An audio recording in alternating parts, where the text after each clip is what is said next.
মাথার সাথে এটা সেট করে নিতে হবে যে আমাদের পুরো জীবনটাই পরীক্ষা। The life is a test. পুরো জীবনটাই পরীক্ষা। এই জীবনে বিপদ আসবে, আপদ আসবে, পরীক্ষা আসবে, সবার জীবনে এটা থাকে। এক একজনের পরীক্ষা এক এক রকম। আমার পরীক্ষা এক রকম, মাসুদ ভাইয়ের পরীক্ষা এক রকম, চৌধুরী সাহেবের পরীক্ষা এক রকম, আপনার পরীক্ষা এক রকম, ওনার পরীক্ষা আবার আরেক রকম।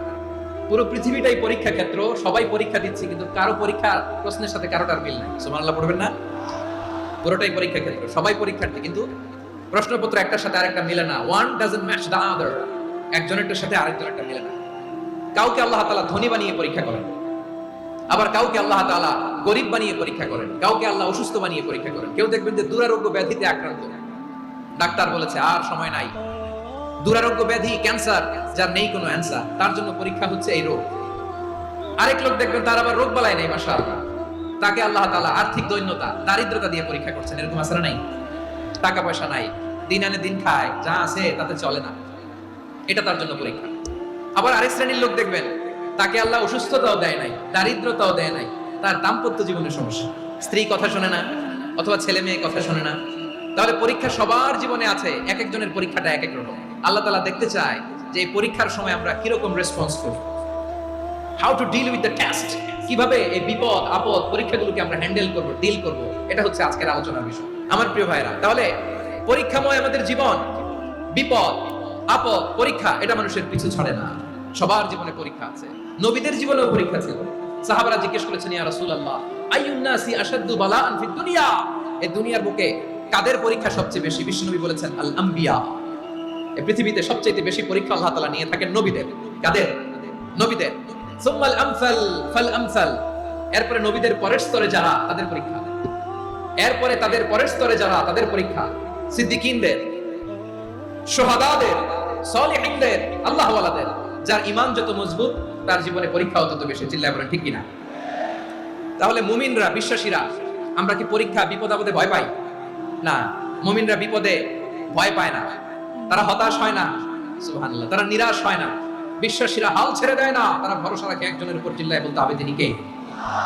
কারণ মুমিন জানে the grief isn't permanent, the test isn't permanent, the struggle in our life isn't permanent. আমাদের জীবনের দুঃখ, কষ্ট, স্ট্রাগল, এগুলো পার্মানেন্ট নয়। after every difficulties there is an ease. সব কষ্টের পরে একটা সুখ আছে না নাই?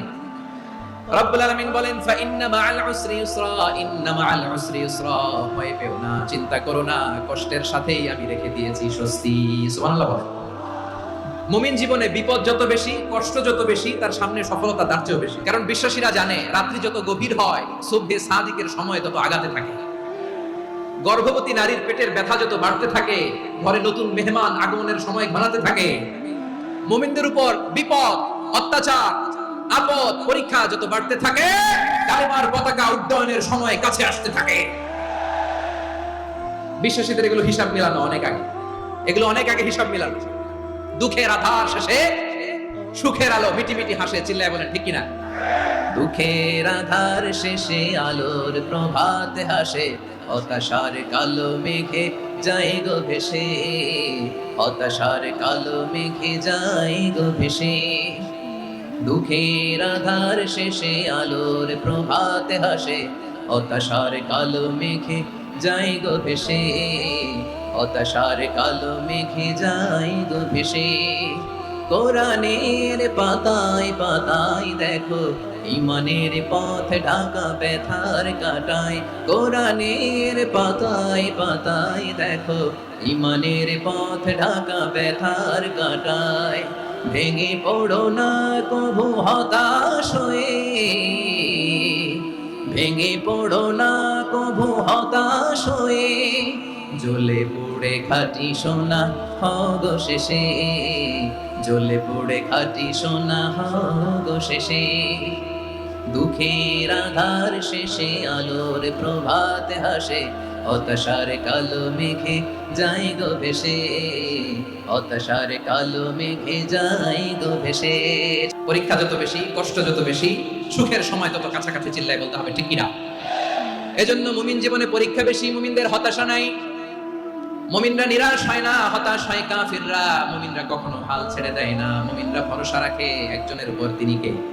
তাহলে আমার প্রিয় পটুয়াখালীবাসী, বিপদ থাকবে, পরীক্ষা থাকবে, এই বিপদ থেকে আমাদেরকে উদ্ধার করবেন একজন, তিনি কে? আমরা শুধু আল্লাহর উপরই ভরসা রাখবো, চাইবো একজন সত্তার কাছে। আওয়াজ করে বলুন, তিনি কে? একজন সত্তার কাছে চাইবে। বিশ্বনবী ওনার চাচাতো ভাই আব্দুল্লাহ ইবনে আব্বাস রাদিয়াল্লাহু তাআলা আনহুকে বললেন, ইয়া আব্দুল্লাহ ইবনে আব্বাস, হে আব্দুল্লাহ ইবনে আব্বাস, ইদা সাআলতা ফাসআলিল্লাহ, যখন চাইবে আল্লাহর কাছে চাও। ও আব্দুল্লাহ, যখন চাইবা আল্লাহর কাছে চাও। ওয়া ইদা ইসতাআনতা ফাসতাইন বিল্লাহ, যখন সাহায্য চাইবা আল্লাহর কাছে ফরিয়াদ করো। জেনে রেখো ও আব্দুল্লাহ, ওয়া'লাম আন্নাল উম্মাতা লাউ ইজতামাআত আলা আন ইয়ানফাউকা বিশাইইন লাম ইয়ানফাউকা ইল্লা বিশাইইন ক্বাদ কাতাবাহু আল্লাহু লাক।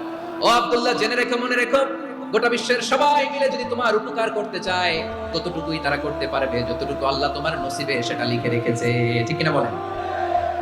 আর যদি গোটা বিশ্বের সবাই মিলে তোমার বিরুদ্ধে কনস্পাইরেসি করে, ষড়যন্ত্র করে, গোটা বিশ্বের সবাই মিলেও যদি তোমার ক্ষতি করতে চায় ততটুকুই শুধু পারবে যেটা আল্লাহ তোমার জন্য বরাদ্দ রেখেছে।